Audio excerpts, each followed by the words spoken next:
ನಮಸ್ಕಾರ. ಕರ್ನಾಟಕ ಧ್ವನಿಗೆ ಸ್ವಾಗತ. ನಿರ್ದಿಷ್ಟ ಪ್ರದೇಶಕ್ಕೆ ಮಾತ್ರ ಕಂಬಳವನ್ನು ಏಕೆ ಸೀಮಿತಗೊಳಿಸಬೇಕು ಅಂತ ಹೇಳಿ ಸುಪ್ರೀಂ ಕೋರ್ಟು ಪ್ರಶ್ನೆಯನ್ನು ಮಾಡಿದೆ. ರಾಜ್ಯದೆಲ್ಲೆಡೆ ಕಂಬಳ ನಡೆಸಲಿಕ್ಕೆ ಸುಪ್ರೀಂ ಕೋರ್ಟು ಅನುಮತಿಯನ್ನು ನೀಡಿದೆ.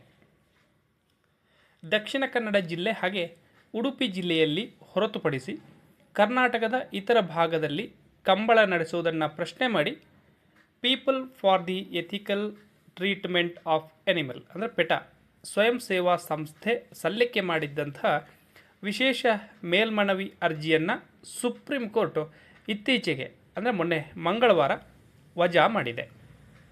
ಕರ್ನಾಟಕ ಹೈಕೋರ್ಟ್ನ ನವೆಂಬರ್ 14ರ ಆದೇಶವನ್ನು ಪ್ರಶ್ನೆ ಮಾಡಿ ಪೆಟಾ ಸಂಸ್ಥೆ ಸಲ್ಲಿಸಿದ್ದಂತಹ ಅರ್ಜಿಯ ವಿಚಾರಣೆಯನ್ನು ನ್ಯಾಯಮೂರ್ತಿ ವಿಕ್ರಮನಾಥ್ ಮತ್ತು ಸಂದೀಪ್ ಮೆಹ್ತಾ ಅವರ ಪೀಠ ವಿಚಾರಣೆಯನ್ನು ನಡೆಸಿದೆ. ಕಂಬಳ ಕ್ರೀಡೆಯನ್ನು ರಾಜ್ಯದ ಒಂದು ನಿರ್ದಿಷ್ಟ ಪ್ರದೇಶಕ್ಕೆ ಮಾತ್ರ ಏಕೆ ಸೀಮಿತಗೊಳಿಸಬೇಕು ಅಂಥೇಳಿ ಸುಪ್ರೀಂ ಕೋರ್ಟು ಪ್ರಶ್ನೆಯನ್ನು ಮಾಡಿರುವಂಥದ್ದು.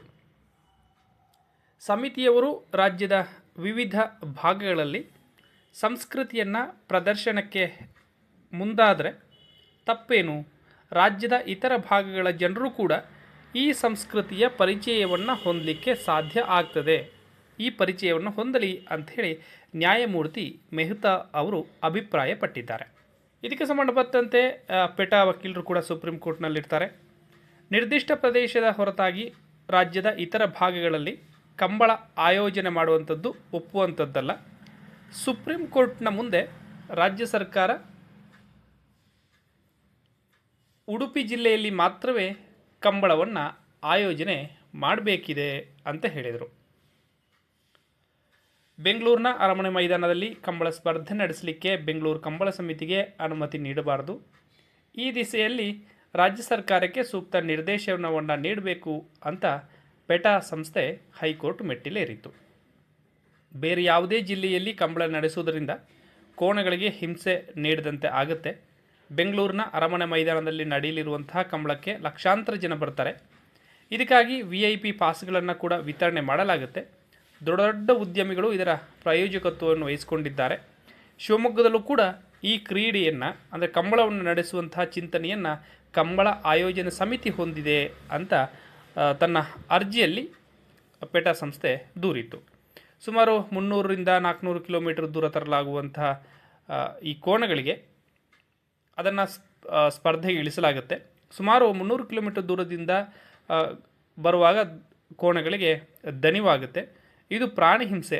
ಆದ್ದರಿಂದ ನ್ಯಾಯಾಲಯ ನಿರ್ಧರಿಸುವವರಿಗೆ ಕೋಣಗಳನ್ನು ಬೆಂಗಳೂರಿಗೆ ಟ್ರಕ್ನಲ್ಲಿ ತರದಂತೆ ಕಂಬಳ ಆಯೋಜನೆ ಸಮಿತಿಗೆ ನಿರ್ದೇಶನವನ್ನು ನೀಡಬೇಕು ಅಂತ ಅದು ಕೋರಿತು. ಹಾಗಾಗಿ ಕೊನೆಗೆ ಸುಪ್ರೀಂ ಕೋರ್ಟು ನಿರ್ದಿಷ್ಟ ಪ್ರದೇಶಕ್ಕೆ ಕಂಬಳವನ್ನು ಏಕೆ ಸೀಮಿತಗೊಳಿಸ್ತೀರಿ ಅಂಥೇಳಿ ರಾಜ್ಯದೆಲ್ಲೆಡೆ ಕಂಬಳ ನಡೆಸಲಿಕ್ಕೆ ಅನುಮತಿಯನ್ನು ಕೊಟ್ಟಿರುವಂಥದ್ದು. ಈ ಕಂಬಳ ರಾಜ್ಯದಾದ್ಯಂತ ನಡೀಬೇಕಾ ಅಥವಾ ಕಂಬಳ ಬರೀ ಒಂದು ಪ್ರದೇಶಕ್ಕೆ ಸೀಮಿತ ಆಗಬೇಕಾ ಅನ್ನೋ ಪ್ರಶ್ನೆಯನ್ನು ಸುಪ್ರೀಂ ಕೋರ್ಟ್ ಮುಂದಿಟ್ಟಾಗ ಅದು ತನ್ನ ಅಭಿಪ್ರಾಯವನ್ನು ದಾಖಲಿಸಿದೆ. ವಿಡಿಯೋ ನೋಡೋದಕ್ಕಾಗಿ ಧನ್ಯವಾದಗಳು. ಹೊಸ ವಿಷಯದೊಂದಿಗೆ ಮತ್ತೆ ಹಾಜರಾಗ್ತೀವಿ. ಅಲ್ಲಿವರೆಗೆ ನಮಸ್ಕಾರ.